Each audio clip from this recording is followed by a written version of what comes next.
Hello, fuckos, and welcome to this episode 81 of the Chris Hunter Comedy Podcast with me, Chris Hunter. Hello, folks. How are you doing? Are you well? It has been it's been a minute. It's been a while. I almost said something very naughty just now, but I'm not going to just yet. It's nice and early in the show. Let's ease into the filth. Now, it's been a long time. Last time I spoke to you folks would have been around, let me check my little thingy, calendar thing, I mean. It was the 17th of December last year, 2019, last decade. We've not even spoken 2020. So, I must ask you folks, I must ask you lovely individuals out there, how are you? Are you well? Are you keeping well? I hope you are. I hope you're keeping very well indeed. It's been so long and so much has happened that we need to have a bit of a catch up. So, hopefully today's won't be too long. But, you know, it's been a minute, so it might take me a while to get back into the groove of things, having a chit chat with you lovely people. I've got a new setup going on that I'm trying out. I've got a little light over there. Might help things a little bit. Hopefully less, for those who watch on YouTube, you might see a little bit less screen and my lenses situation going on, because that used to bug the hell out of me. So I'm sure it bugged the hell out of you too. Now, let me see what has been going on in the world of me. The usual, you know, extra bits as well. For example, on Saturdays, as usual, I've been going to Cafe at the End of the Universe and Dark Side of the Spoon for my burger and dessert fix. Not sponsored, just a massive fan. You should all go there and try it out. In fact, there's a new market opening in Warrington in April, I think it is, and they should both hopefully be there. Go and try it. You owe it to yourself. Doesn't matter where you live. We've got friends in Manchester, we've got friends in Leicester. I think they've tried it. But anyway, go and try it. My brother, who lives all the way nowhere near here, he loves the place. He comes down to see it. So you should too. Now, what's been going on? Since I last spoke to you lovely people, I went to watch the last Star Wars, Episode 9, Rise of Skywalker. It's like an echo effect, you know. I loved it. I thought it was really good. I know people have got like mixed emotions about it. I don't know why. I mean, well, I kind of get why. But, you know, to me, it was a very good film. It wasn't like the best story in the world, but visually, which is why I normally stand out in these kind of films, I loved it. You know, take it for what it is. If you go into a film expecting an absolute masterpiece every time you go into the cinema, you're not going to enjoy yourself, are you? Let's admit it. But if you go in there just expecting to switch off for a couple of hours, then that's what's going to happen. And you're going to have a jolly old time. You know what I mean? You're going to enjoy yourself even more than you would if you go in there all negative and such. So just try and enjoy yourselves. But anyway, I enjoyed it. And don't worry, no spoilers here from me. I am not a spoiler kind of person, especially when it comes to Star Wars. You folks should go and watch it if you haven't already. I think it still might be in the cinema. But if not, you know what? It'll be on, I was going to say DVD and Blu-ray. It probably won't be for a while. I don't know. I don't know how this works anymore. You know what I mean? It used to just be, it's in the cinema. 6 months later, it's on DVD. Now, it's like, I don't know. Netflix might buy it. Sky might own it. Who knows? It'll show up on some sort of streaming platform at some point. Now, I really enjoyed it, but I had a problem. See, we went to go watch it in 4DX. You know, the cool, super awesome seats where it's like that was quite a bit of a, what is it, alliteration? Super awesome seats. It's lots of hissing in there. Yeah, it's like in the cinema, you got like rows of 4 seats that all move together, like moving, like an attraction in like Disney World or something. So all the seats are moving. You're doing all this stuff. You're getting smells and vision and spray and bubbles. The whole shebang is going on. And the two people next to me and Charlie. So it was me and Charlie on the right side of this 4-quad thing in the middle, and 4-quad. It's like 4-quad. 2 of us on the right of this, and then there's 2. Oh God. Just the most punchable kind of people to my left. They were either like Instagrammers or YouTubers or something where they think they're special and definitely not. It was something like that going on. And they were sat there throughout the entirety of the film, talking about the film. Before the film started, they took, 15, 20 selfies together of how awesome they are and where they are and stuff, and then just didn't give 2 shits about the film. So that really annoyed me. Don't be fake like that. You know, enjoy yourself. Go to the cinema. Just watch the film. Just enjoy it. It's not hard. But I've been waiting for I don't know how long. This is like the 9th film in a series. 9 films. That's a long-ass time to wait to then have it practically ruined by some absolute squotes next to you. But luckily, it didn't get fully ruined because I had words. Big, strong me. I need a bit of water after that. There. Yes, big, strong me. Strong boy. I had words with the guy because they were just talking, and a few times I give it the old passive-aggressive shh, which I spoke to you guys about before. The passive-aggressive shush. Oh, It's a beautiful move, beautiful manoeuvre, because it gets the message across without being too direct. You're like, hey, I wasn't aiming it at you. I was aiming it at them over there with noisy sweets. Well, you know you weren't. You were aiming it directly at them, and you do it down the ear holes if you're feeling brave. Well, I wasn't feeling brave at first, because I was like, we're just watching the film, just trying to enjoy it, stop spoiling my mood, that kind of thing. But then after a while, maybe the third or fourth time, they just spoke. Like, not even like, sometimes something happens and this isn't really forgivable, but I kind of understand some people go, well, that was cool, wasn't it? Like a little under the breath whisper, or, who's that again? You're like, oh, that's Steven Seagal. You're like, oh, thanks. That's okay. Sometimes we all get a little bit Alzheimer at times.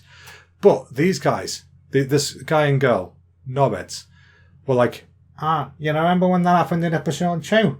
And she's like, I don't know what episode 2 is. I don't like Star Wars. And after a while of this happening, after every single scene, I just, I was getting angry. I was like sitting there rocking in my chair, even more than the chair was rocking itself. And I just ended up leaning across from them, looking them square in his stupid chavvy eyes and saying, will you please stop talking? And then he said something like, what, you talking to me? It's like, yeah, shut up, the film's on. And then I sat back down. I just sat back down and enjoyed my film, and I could feel the hatred.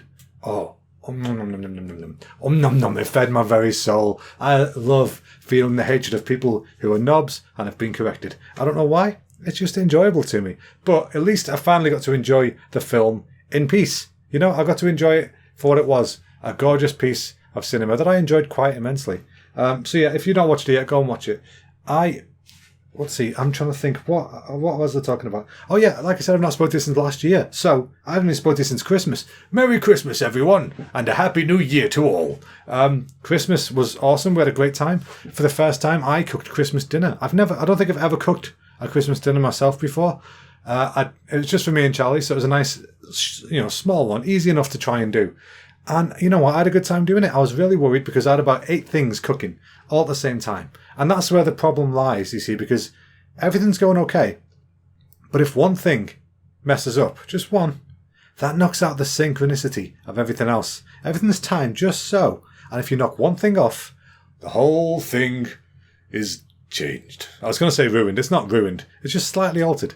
But lucky for me, everything went okay. Everything went pretty damn well indeed. And I've got to say, don't mean to toot my own horn, but a toot. The turkey that I made was delectable.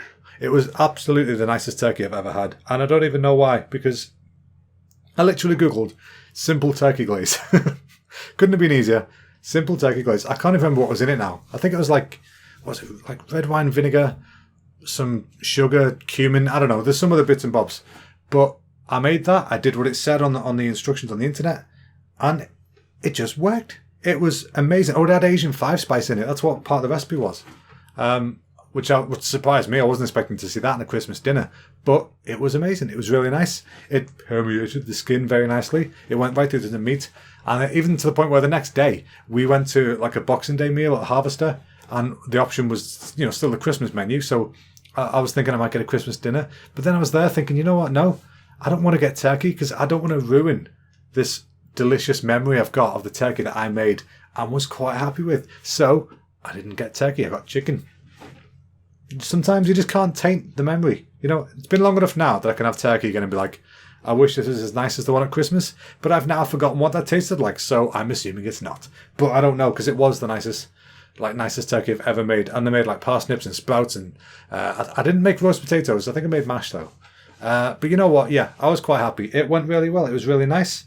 And then, we saw bits of family and stuff, and it was just a nice relaxing Christmas, which is the kind of Christmas that you need, you know what I mean? And then New Year's Eve, we went around to our friend Laura's house. We met her with her half for the first time, super nice guy, and we hung out with some awesome friends, and we played Cards Against Humanity at about 1 in the morning, maybe 2 in the morning, because it was New Year's Eve, so, we watched the ball drop. By the way, Craig David, what the fuck's going on with him? For some reason, Craig David was on TV. On the other channel was Rick Astley. And we're all sitting there like, what? Which decade are we welcoming in here? Because I'm confused. But anyway, Craig David was on, which is cool. Good to see him back. I liked him back in the day. All that stuff was great. But yeah, for some reason he was on stage just singing other people's songs. and doing like DJing and stuff. And is that a thing? I didn't know that live performances of DJ songs, like as in, what am I trying to say here? You know the way a DJ goes on stage, right? And they play other people's music, but the way they play them, the way they mix them, that's the DJ bit, right? That's the bit, that's the reason why they're needed. Otherwise they could just hit play and walk off, which some of them do. But what Craig David was doing was he was hitting play and then like singing along to the song. I mean, like an actual performance, and then doing the next one and the next one, and none of them are his songs. And I'm thinking, when does it cross the line of being, a performance or a DJ set or karaoke or plagiarism? Like which one of these things is it? And he was on forever. Oh my God. I felt like we were going to welcome in 2025 with Craig David still on the piss and screen. The lad wouldn't go away. But, fair on him. Good on him. And fair enough. Mix them two together. You get what I just said. He's not been around for a while, so I'm guessing he's just enjoying the moment, And yeah, fair enough. I'll give you that, Mr. David. But yeah, anyway, it got to about 1 or 2 o'clock and we cracked out the Cards Against Humanity. And this, my friends, is when you learn what kind of people you're around and if they will accept you for who you truly are. Because it can get difficult, We're with friends who we know some of them well, some of them we've met once before, and some of them I don't think we've ever met. So when Cards Against Humanity comes out, you're like, okay, I'm going to read the room for a minute. I hope we don't go fast because I want to see what these people are saying and what they think is edgy. And luckily, we all got on like a house on fire because everyone is as corrupt as us. So that's a good sign, isn't it? But yeah, little top tip for you there. If you ever want to find out if your friends are as messed up as you, just whip out Cards Against Humanity and see what gets played. Because that's the thing about that game. You choose what to put down. So if you put down something truly heinous, something truly just beyond recognition, truly beyond human, that was your choice. And now they know that is who you are. Take me as I am. Is that a lyric? I am what I am. Maybe that's a lyric. I don't know. Anyway, yeah, so that was a good old time. We had a good time indeed. And then we watched the fireworks. Nobody got hit in the face this year, so that's a bonus. And it was just a good time overall. One of the funnest New Year's Eves I've had. I was going to say in a year. That's the only one. But still, it's been an awesome time. I'm waffling shite on it. I apologise, guys. Listen, it's been a while, okay? I've not chatted to you folks for a minute. This is coming back to me slowly. And like I said, I've got a new setup going on. I'm using my phone. Normally I'm using my screen for like my notes or whatever, But the problem is the screen, it all reflects on my glasses because now as I do video, for those of you who don't know, this is on YouTube as well, not just your favourite podcast providing service. Speaking of which, I've changed podcast providers. It won't affect you guys at all. Just all the back-end businessy stuff I've swapped to somebody else, and I think things are going well. I don't know yet. I've not published this one yet. Let's see how it goes. But yeah, what else has happened? New Year's Eve. Said about that. Oh, something else that's happened. Kind of a big deal. Yeah, baby. That is a wedding ring. I got married on January the 18th to my darling, beautiful, fantastic wife now. The lovely Charlie. You guys have heard about her before. I've mentioned her once or twice. She's been on the podcast before. You know who she is, basically. We had an amazing time. But in the build-up to the wedding, it wasn't really stressful because we had quite a small, simple ceremony. Didn't involve loads and loads of people. There's like 15 of us, I think. It was nice, straightforward.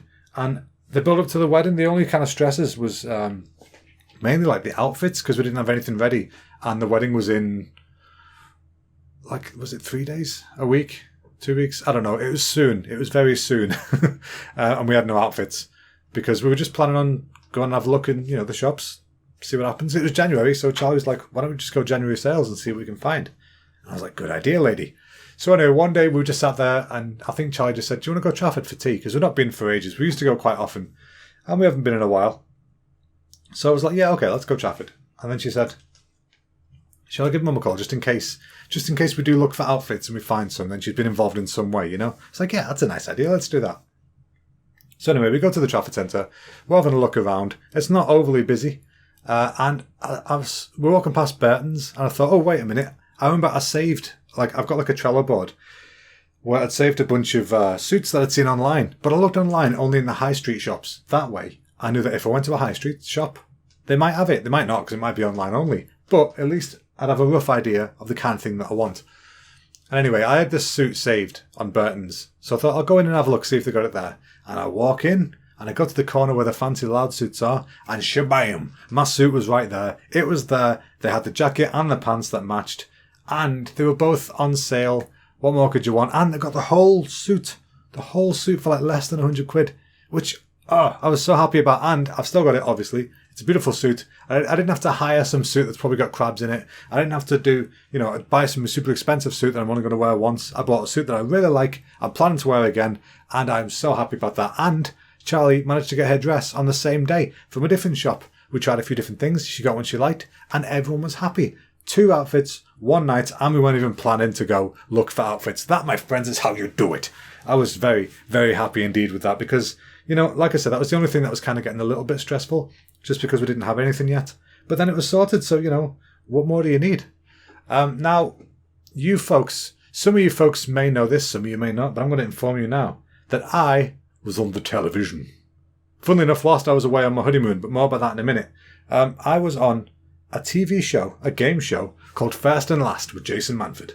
I'm on episode 4, I think it is, and it's an awesome game. I've spoke about it before, but I had to take down the episodes where I spoke about it because I didn't realise I wasn't supposed to. So, they're back up now, so if you want to know more about it, I spoke about it in 78 and 79, I think. So, yeah, they're back up. But for those of you who missed it, I'll explain it again. The idea behind First and Last is that you can't come first or last in any round or you're thrown out of the game. Now, there's 11 players, 5 rounds, and every round they lose 2 people. Okay, so you end up with 3, and then the middle person wins. Hurrah! Now, I was on that game. It was great fun. Jason Manford was lovely. All the people were lovely on the show. And it was awesome fun. I won't spoil it for you if you haven't seen it yet. But you should go watch it. It's on the iPlayer now. Go and watch it. First and Last, episode 4, this guy. We all start with buckets on our heads. So it tells you the kind of game that it is. But yeah, it was great. There was this one, what was it now? There was a part, one of the questions, I'm going to spoil bits, but whatever. One of the questions was, what was it now? You had to pick an item, and it was show you how many times it had been listed on eBay and the auctions, on eBay UK. And you couldn't pick the thing that was most popular or the thing that was least popular. But we had 20 seconds to write something down. Now, in my head, whilst Jason was talking and telling us this instruction, I went, ooh, lava lamp. That's a good thing to look for. So I was like, okay, lava lamp, lava lamp, lava lamp, lava lamp. Right? So you're going over in my head whilst listening to instructions from Jason. Because we'd never met before. This is the first time we're meeting properly. And so I'm like, first of all, I'm like, oh, it's Jason Manford. But also, I'm like, okay, instructions, take them in. And then somewhere in the back, I'm like, lava lamp, lava lamp, lava lamp. So he says, right, guys, you've got 20 seconds starting now. And then my brain went, boop, completely, absolute white noise. I had no idea what I was going to write. None whatsoever. Absolutely feck all. So I'm there, just holding the pen, going, shit. And it had been about 17 seconds. You can see it on the episode. I suddenly start frantically writing. It had been about 17 seconds, and I just went to myself, move your hand, something will come out. It's like an old drawing thing. If you don't know how to draw, just start doodling and something will happen. So I was like, okay, I'll do a straight line because I feel like it started with an L. I went, yeah, and there's like nothing's coming. Then I went, oh, cabinet. So I changed it to cabinet quickly. I don't know why cabinet came into my head. It wasn't a good choice, but I still chose it. And then, so I wrote cabinet frantically. And because there was a straight line there, it looked like I said dabbing it with a backwards D. But still, it said cabinet, okay? And that was a frantic freak out moment. But yeah, it wasn't the worst part of the show, which is good. I was on with, let's see what happened. When you film something, right, you're sat in a green room for ages, so you can't see any of the game show. You can't leave this room, basically. And you have like staff with you the whole time, giving you coffees and food and stuff. And you're chatting to the other contestants. It's just nice. And then after a while, they take you to makeup and hair and all that stuff. Get your wardrobe on, get all suited and booted, which is great. The problem is they did that before we had the food. The food took ages to get there, apparently. Later than normal. I don't know. I'm not complaining. It was really tasty food, by the way. But yeah, it took ages to get there. And then they put us in wardrobe after giving us the food. So we were just praying, don't get any of this on me. Because I had sausage and mash with gravy and carrots. And I was like, oh man, gravy. I'm going to get gravy all over me. But luckily I didn't. So it was okay. It was okay. But I was there with a guy called Mike. Sound guy. He looks like an, what's the word? I don't want to sound offensive, but he's like a silver hipster, if you know what I mean. Like he's got the slick back, like silver hair. The perfectly trimmed beard. And he was there in his like Dr. Martens and his red pants and his check shirt. Looked like a like a lumberjack, basically. I was going to say something else and I don't know what it was, so I'll just say lumberjack. He looked like that. And it was funny because when we got told when we're going down to film, okay, guys, go to the toilet now because we're going to film 3 rounds. Then you're going to get to a toilet break and then 3 more rounds, but we will not be breaking between the rounds. Like, you'll quickly go into a green room, but you're not going to get time to go to the bathroom. We have to roll this on. So, like, okay, cool. Everyone went to the toilet. It's fine. And we get to we get to like the second round, and some of us are like, oh, you know what? I could do it going again. But we've got to wait one more round. We can do this. We're big boy, strong boy. We can wait. And then we get to the end of the third round, and me, Mike, and I think it was Patrick, we're all like, right, we're off. Loo time. Let's go. So, we run off to the toilets, which sounds a lot more homoerotic than I planned to. But anyway, we run off to the toilets, and I nip into the cubicle because that's how I do, and then 2 urinals or whatever. And it's funny because I'm just there at the urinal, at the toilet, doing my thing, and then I can hear Mike just going, "Ah, fuck. Oh, no."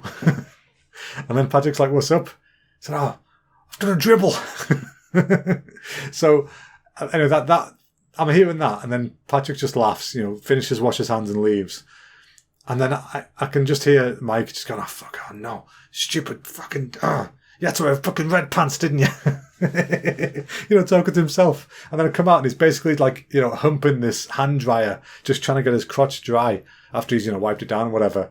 And he's like, "You had to wear the red pants, didn't you? Bloody showing off." And then we went back to the green room, and it was cool as a cucumber, like nothing had happened. But I found that it was a funny little moment, He probably doesn't want me sharing that. I apologise if you don't want me sharing that, Mike, if you ever watch this, which I doubt you will, but if you do, I apologise. But it was a funny moment, you know what I mean? You can understand that. But yeah, everyone there was so nice.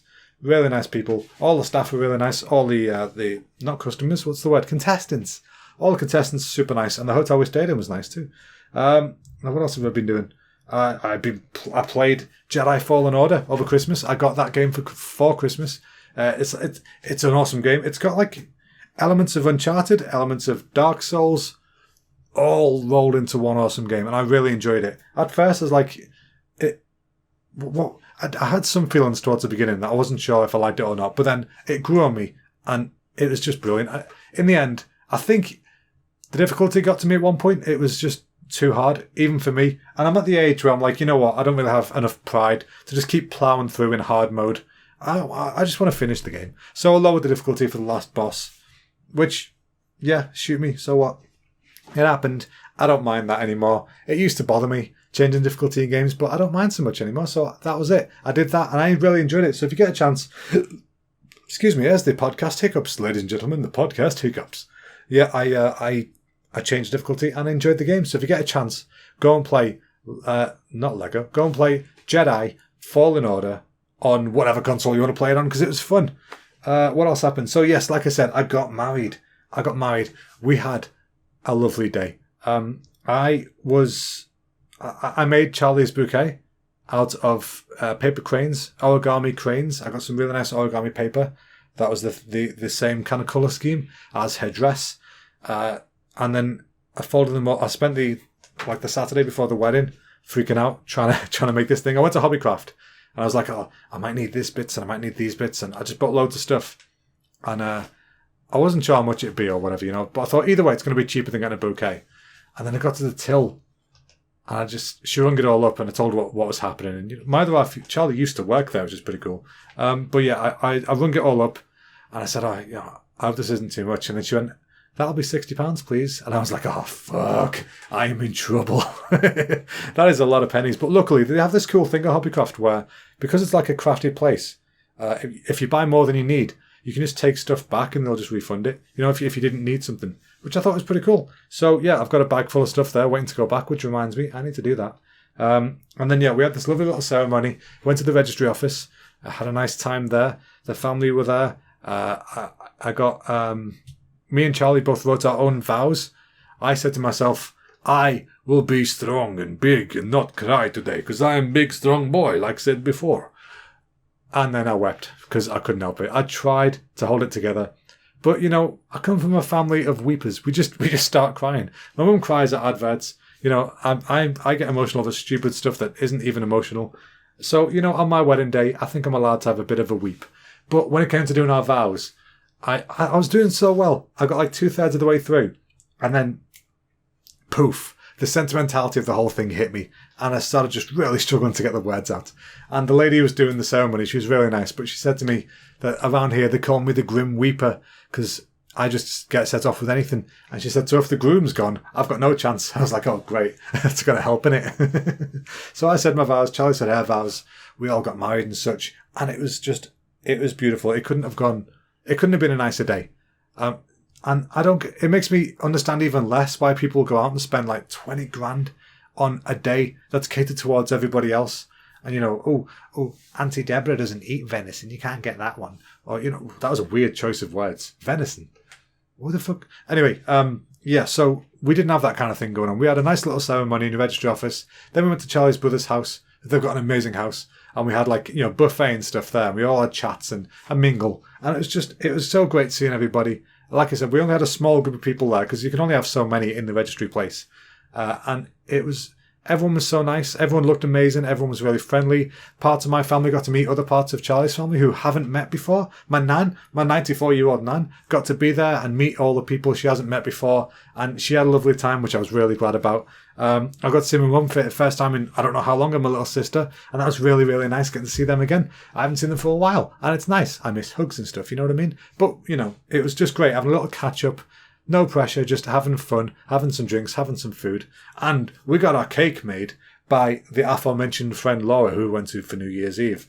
She made us an amazing cake. We said to her, because she makes cakes, we didn't just say to her, I bet you can make a cake, do this. No, she actually does make cakes for people. So we said to her, do you reckon you can make our wedding cake? She's like, yeah, sure. What do you want? And we're like, okay, can we have a two-tier? Can we have, because, there's only 16 of us or 15 of us. We don't need that much cake. So can we get a rainbow cake on the bottom, which is like Charlie's favourite cake, and a carrot cake for me at the top, the smaller one, because that's my favourite cake. So we got that, and she said, okay, how do you want it? Flowers or, science fiction? What do you want? Because she does like geeky cakes as well. And we're like, can you do Psyduck? The Pokemon Psyduck, because he's my favourite. He loses his shit and starts panicking, and that's his attack. He just basically has a meltdown, and that's why he's my favourite, because he reminds me of myself. But yeah, so she made this awesome cake. It was gorgeous white, wedding cake. Sorry, my chair keeps squeaking. Awesome white wedding cake, and it had a really, really nice style Pokeball symbol on the side and cog type things coming off it. But it looked really classy and elegant. And then on top, there was two Psyducks, a Mr. and Mrs. One had a little hat and one had a little veil and stuff. And it was so good. And the cake itself, it was the tastiest cake. Honestly, the absolute tastiest cake ever. It was super, super, super, super nice. But the problem was, there was so much more than we thought. It doesn't look massive, but when you cut into it and you save everyone a piece, and man, we're full. Because the tiers were quite tall each. So, even though they were quite small in diameter, they were really tall. So you get a lot of cake. And anyway, we ended up only using half of it on the night. So we sent her a message saying, look, how long does this cake last? Because we're going away on a honeymoon in 2 days. And we can't eat all this cake in 2 days. So she said, oh, it'll freeze. And I thought, that's weird. I didn't know cake freezes, but cool. So we cut it up into pieces, wrapped it up in, what's called tin foil. Wrapped it up in tin foil. And then before you know it, it was in the freezer. And we froze it when we went away. When we came back, we unfrosted it every night for dessert, which we don't normally have dessert, but, it's wedding cake, innit? And that lasted, 5 or 6 days doing that. And it was just such good cake. Even after being frozen, it was super, super tasty. And I was made up because it was a beautiful little cake. And everyone loved it. Everyone at the wedding absolutely loved it. And that made me really happy. Now, as I say, at the wedding, Jack, my brother Jack, you guys know him, he gave a beautiful speech. Because we had room in the ceremony to give a reading or a speech or something like that. So I said, Jack, can you do a little thing for me as my best man, have a little chat. And Charlie's dad spoke for her, for both of us, but from her side, Charlie's dad spoke. And they both gave such beautiful, touching speeches. And, I was already trying to hold it together. And the worst thing is, Jack rolled in front of me and Charlie. And he's, about as far away as we are now, right? And he starts doing his thing. By the way, that lad's a professional. No script, no nothing. Just, boof, had it memorised off his dome.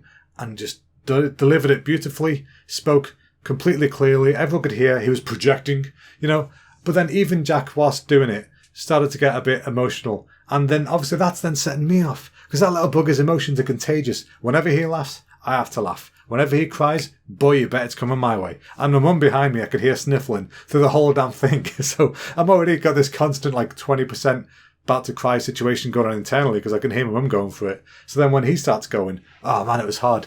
But he did it, he got through it, and he did a beautiful, beautiful speech. And then Charlie's dad came up, he did the same kind of thing. Not the crying bit, but the speech. And his speech was beautiful as well. And it was just nice. They're both really personal touches. And this is kind of stuff you don't get at a big fancy wedding. I think you don't get this kind of close connectivity. It's more like I don't know, it's more like an event. Not an event, what's the word? It's more like a show when it's a big thing, whereas this is like a close family event, and it was really, really nice, and I loved it. And then when we got to Charlie's brother's house for the after do, for the food and all that stuff, we found out that Rihanna, Charlie's sister-in-law, my sister-in-law now, I guess. Is that how it works? The in-laws become, I don't know. Anyway, Charlie's sister-in-law, turns out she'd been folding 1,000 paper cranes for us. Also, by the way, having no idea that I was doing paper cranes for Charlie's bouquet, it just happened to all tie together. But she'd done 1,000, and the poor sod, I've been folding these things since October. So she'd been folding them in work, during meetings, she'd been folding them on the train, in hotel rooms, whenever she had the chance, and then she roped in other people to help sometimes, like Charlie's auntie and mum and stuff. And it was just such a beautiful thing. She had them hanging down, almost like a waterfall, all over the hallway, and it looks so good. And it was such a perfect way to sort of go into the second part of the day. And I couldn't believe it. When something really catches you off guard. I walked in, I was like, what the fuck? How? That's so much effort, because I was going to do something like that. I'd planned to fold 1,000 cranes originally. It's where I got the idea for the bouquet. But I thought, I just don't have time to. I want to, but I don't have time to. And then she goes, show me up there, yeah, you do. Look, I did it. And I'm so happy she did. I'm so, so grateful for that extra touch, because it just made it. It was a fantastic gesture, and I really, really appreciated it. And after the wedding, by the way, guys, I know I'm going on a bit today. Like I said, there's lots to catch up on. I'm not going to go on for too much longer, don't worry. But after the wedding, we went, as the adults that we are, to Disney World in Florida for our honeymoon. We also spent a couple of days at Universal Florida, which is a really cool place. But yeah, at Disney, there was, it's just such a good time. We went there for 10 days. We walked around, we got shattered every day, completely knackered, walking around, doing 25 to 28,000 steps, whatever it was. And it really is just a magical place. You forget about everything else. You have these wristbands on called magic bands, and that gets you into the park. You can use it to charge stuff to your room, so you never have to carry money on you or anything like that. You never got to carry a key on you because it gets you into a hotel room. They really have thought of everything. And we had lots of food, lots of American food and stuff. And there's this place called Epcot where they have they have a food and art festival that whilst we were there, that was the time it was on. And it's really cool. They had a stage there where they have Disney Broadway stars come on and do 3 performances a day. So these are actual legit Broadway stars who are big names in the Broadway world. People the original Aladdin was there. The original Tarzan, Simba, all that kind of stuff. They were there performing songs from Disney musicals from around the world. And it was really cool. So we watched that 3 times because it's a different show every time. Different people performing different songs. And that was just really, really cool. And actually, when we were sat next to somebody at one of them performances who we bumped into on the coach on the way back to the hotel later, and we ended up being friends with them online because that's what we do apparently. But she overheard that we were English, and she was like, so you guys are English? Well, yeah. She's like, can you tell me how do you make a proper cup of tea? She said, because I've got some tea at home, and I've made it the way it says in the box, but it's just not nice. I'm like, wait, you made it like it says in the box? She's like, yeah. I said, does it say let it brew for 3 to 5 minutes in the box or something like that? She said, yeah, something like that. So okay, well, there's your first mistake. You don't let it brew that long. You put it in. She said, also, she said, is it milk first or second? Second. Milk is second, or get off the bus whilst it's moving. You know what I mean? So we taught her the ways to make it brew, basically, and we became friends. But there was also, when we were getting off the bus, there was another girl who stood up and went, oh, sorry, I don't mean to butt in. She was American, but I'm not doing the accent. I don't mean to butt in. That kind of thing. She said, I don't mean to butt in, but have you guys ever had a crunchy before? By the way, that was my chair, not my fart. I can't reproduce the sound. Anyway, it was my chair. But yeah, she said, have you guys ever had a crunchy bar? Yeah, of course we have. She said, oh man, I love those things. She said, I have to order them off Amazon by the box load, so I've got 24 in my dorm room at the moment. And like, isn't that mad? Because like a crunchy bar is just usually, in England, a crunchy bar is just the last thing that you eat in a selection box. And it's weird because I love crunchies, but I never choose them. I'd never choose a crunchy. But yeah, so anyway, there's the Broadway show. There's amazing food on, because Epcot is set up like, they have a thing called like the World Showcase. And they have, I think it's 8 different countries, like a miniature version of each country. So they've got like Japan and France and Norway, China, Canada. Also, you know what countries are. They have a bunch of countries, and each one has got like different food based on that country, or different shops, or different attractions. And it was amazing. And there was one night where we went for my birthday. We went to, because I am a grown-ass man, for my 32nd birthday, I had a Frozen dinner party. That's right, Frozen, the kids' film that I adore, both of them. We went to that, and it was a dessert party. All you can eat desserts, all you can drink drinks, and then you get front row seats for the fireworks show, which, by the way, they give us these glasses. They're like 3D glasses, you put them on. But instead of 3D, they make the fireworks turn into snowflakes. And I was like, what the fuck is this magic? I love it. I'm going to use them for every bonfire night from now on, because it was so cool. But we got to watch all the fireworks, front row seat. And then we all got a private ride on the Frozen Ever After ride, which is one of the most hard to get on rides in Disney. There's massive queues all the time. And so we're like, sweet, that's part of the deal. We get to do that. And then the woman said to us, she came over just before the fireworks, saying, everybody, if you're going to use the toilets or the restrooms, try and go just before the fireworks, because once the fireworks are done, we're going to wait a minute for everyone to clear out, from the park, from this area, and then we're all going to lead you over to the ride, and you're going to have your private ride. Like, okay, sweet, that sounds good to me. So we do that. I run the loo, it's all good. But you see, the thing is, when you have unlimited desserts and unlimited drinks, and you may have had a lot of weird desserts you've never had before, and a couple of drinks you've never had before, followed by a coffee because you're bloody cold, stuff starts happening. You know what I mean? You get a couple of gurgles in downtown. So anyway, just, we're going towards the ride. I'm like, okay, this is cool. This is fine. I need the loo again, but I can wait. It's a quick ride anyway, I'm sure. Plus there's no queue because there's only us going on, like, 30 of us maybe. So anyway, we're going towards Norway. We're going through the Frozen queue system. Everything's going great. And we're walking through, hello, nice to meet you. You all right? And then we're walking along. And me and Charlie are kind of at the back of the queue, because we just, dawdle along. It's nice to have a stroll. There's no rush. We know we're getting on it. So, yeah, we're walking along. And then I'm there thinking, you know what? This is getting, like, really... It's starting to feel quite desperate. So I did a manoeuvre that I don't think I've done before. I was thinking, I really need the loo, but I feel like a bit of...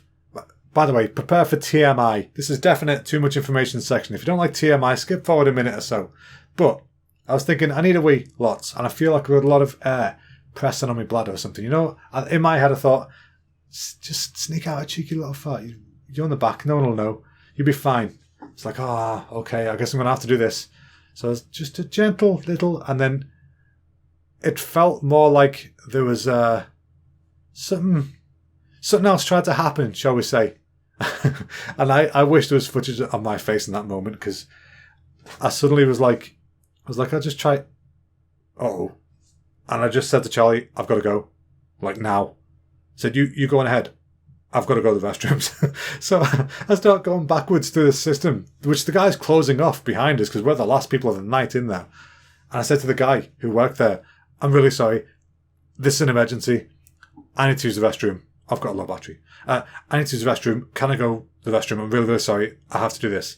And he's like, yeah, okay, sure, whatever, weirdo, So I ran there. I got there just in time. I demolished the place. I was like, that was close. So got everything sorted, turned around, ran straight back, and luckily got there just in time for me and Charlie to have our own little romantic ride on the Frozen Ever After ride with nobody else there. No one. Just us two on a boat that seats about 8 normally, and we had a nice little ride through as the last customers of the day. And I've got to say, that is the only time that'll ever happen, I think. Now, let me see. I had more that I wanted to talk about, but you know what, yeah, I might have to leave it till next week, because I've rambled on for long enough, and my battery's low on my camera. Oh, no. So, folks, one thing I will mention, though, is that I am planning... This sounds weird, but some of you have asked for it, so I'm going to do it, I think. I'm planning on starting to do some merch. So, if you folks have got any ideas for merch, chuck them my way. I'm thinking t-shirts, stickers, maybe socks or something. I thought I might have a thumbs up, thumbs down. I might have an On This Day Trivia Time t-shirts, which I'm going to skip those two today because, like I said, the camera's flashing, it's going to turn off. I'm getting a bit worried. But yeah, so if you've got any ideas for merch or whatnot, you let me know, okay? I like you folks. You come up with the good stuff. And I believe in you. I think you can do what I need you to do. Now, folks, I will leave it there for this week. I've got more to talk about, but I will talk to you about it next week. So, yeah, that's it for now. For all you beautiful barstools, have yourselves a wonderful week. You can catch me on social media. I'm Chris Hunter Comedy on Instagram and Facebook. I'm at Chris Hunter Com on Twitter. And don't forget, you can subscribe to this podcast on anywhere you find your podcasts and on YouTube. Tell your friends, share the noise, spread the love, all that good stuff. See you all next week, folks. Bye-bye now.